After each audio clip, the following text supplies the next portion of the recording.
বিসমিল্লাহির রহমানির রহিম।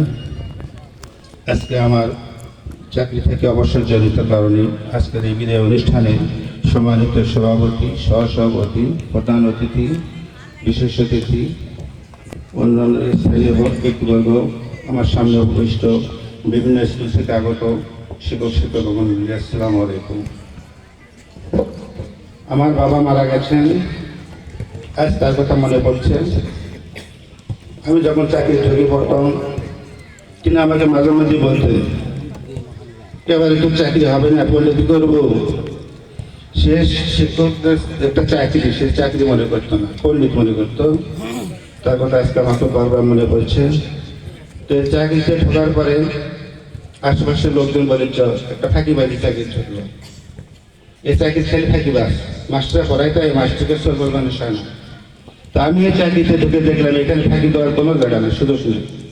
এখানে ফাঁকি দিলে নিজেই ফাঁকি পড়বে। যার অবদান, যার প্রাপ্য আমি পেয়েছি। আমি এই স্কুলকে খুবই ভালোবাসি, খুবই ভালোবাসছি। এই এলাকার লোক আমাকে খুবই ভালোবাসে, এদের ভালোবাসার কথা আমি ভুলতে পারবো না।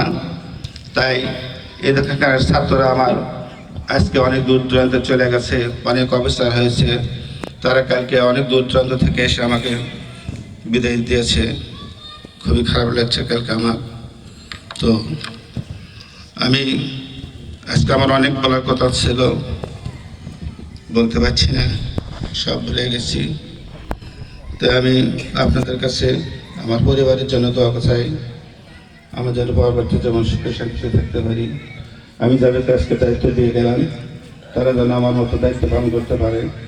সকল শিক্ষককে আমার শ্রদ্ধা, তারা আমাকে খুবই ভালোবাসে, এলাকার শিক্ষকরা। এই ভালোবাসা আমি আর আপনারা যে আজকে ভালোবাসে শিক্ষক বললেন,